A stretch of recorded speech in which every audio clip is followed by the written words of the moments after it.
So you're tired of pulling weeds and you want to do less maintaining as possible.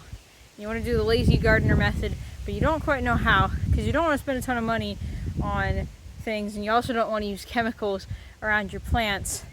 Let's talk about something that we all have on hand, that's something that's efficient, a permaculture plan, and something that's also recycling what you usually just throw away. Today we're going to be talking about grass. So if you're like me, weeds, they're just annoying. Having to come out here, get on your hands and knees and pull weeds every day, not all of them even coming up, meaning that you're gonna have more come up later, it just gets old. But what if I told you there was a way that you could have less weeds in your garden and also using stuff you just usually throw out? We're gonna be talking about grass, like I said earlier. Grass mulch, specifically. So, this is something that majority of us can do if you have a garden and you have a yard, okay? If you have a yard, this is something that you can do. When you're mowing your grass, bag it. Save that grass. This can be used for a ton of different things, but today we're just going to be talking about putting it in your garden.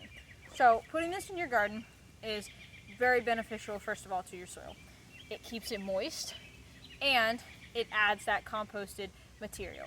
And compost is something that your garden needs. It's a fundamental process in the growing stages of your dirt, your soil. Compost is very helpful when growing plants. So adding all of that on top and then at the end of the season mixing it in is just very beneficial and something that I can recommend to tons of gardeners.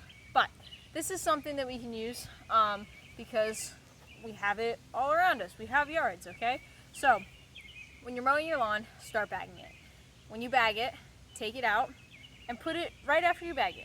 Put it out in your grass. Even if you don't want to do it right after you bag it, you can put it somewhere just like I did today, which I'll show you. I took it and I put it in a container and I saved it for another day because I didn't have time. You can do that too. You can also do it at the end of the year. Leaf mulch works as well. Go out and chop up all your leaves, save that, put it on your plants in your garden. Let me show you what I mean. Right here we have our bean plants, and surrounding it is our fresh leaf mulch. This has been sitting for maybe a week, so it's still pretty fresh compared to some of the other stuff we use. And so what this does is this limits the amount of weeds that we have to pull. And you can keep adding thicker and thicker and thicker around your plants, whatever you feel comfortable with.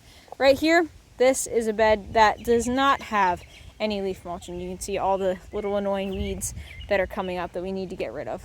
So here's the process that it takes to do this job. First of all, get your grass.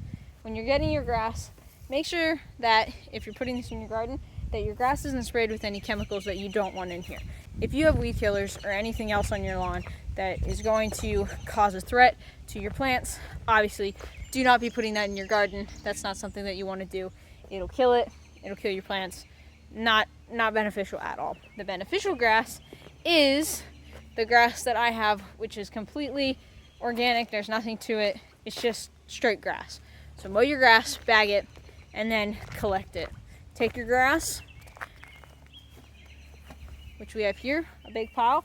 We're going to take our grass and we're going to spread it out over top of all of our beds. When I say surround it, obviously, if you have plants that have not come up yet, do not put the grass on top of it.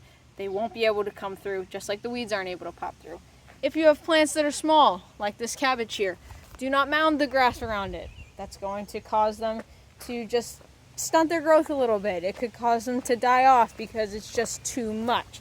It's the same concept as volcanoing with mulch, if you know what that is. It's when you take the mulch, people in landscaping, they take the mulch and they wrap it around the trees and it piles up and it looks like a volcano. And what that does is it slowly over time will kill the tree and it'll kill the plant. So do not do that. Be mindful of that. If your plants are full grown, put it right up against it. Put a heavy amount. But I suggest if you have smaller plants, keeping a nice circle of dirt surrounding it, but everything else, just lay it thick on there. Lay it nice and thick. That way you don't have to pull any weeds at all. So, what are the benefits of this? We already talked about composting, and we already know that this is going to cause us to have to pull less weeds. But one of the other things is at the end of the season, when your whole garden is pulled, and you're mowing your lawn and you're bagging up all that extra grass and even chopping up the leaves, okay? Take that and cover your entire bed. This is called overwintering. This is a really, really great process to add to your garden. What this does is this keeps your dirt from getting all dry and cracked, and it keeps it moist to enough where it's easier to till in the spring season. This is super helpful. And the other thing is it also, when spring comes around and all those new weed seeds are popping up, less to weed. Again, we already said that, but like, if you know springtime and the weeds, it's horrendous. If you're the kind of person that doesn't want to weed a ton and you just don't have time, I recommend this method. Let me show you what this looks like in action. So right here I have my grass, and I'm going to start from where I stopped last time. Taking a pretty heavy amount and taking it and surrounding my plant. These plants are a little bit bigger than what I would normally surround with grass, so I'm going to do a thick amount, whereas if I were doing the plant that I showed you earlier, I would do a thinner amount, because I do not want to kill what's growing. The only thing I want to kill is the weeds. This is going to suffocate them and cause their growth to be no more.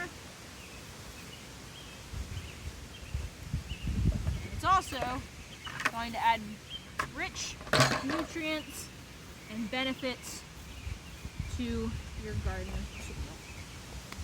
And so this here is what we're left with. Over time, the grass will become brown and it'll sink down in. As it gets rained on, it'll compress more so. So you may want to add some more on top of it over time. As often as we mow our lawn, we'll definitely be getting more grass, so we'll just continue to cycle through and add more and more and more. But this is a way we like to have less weeds to pull, and it's a good way to keep up and add nutrients to your soil. Now, I'm not saying this method is going to fix all your weed problems.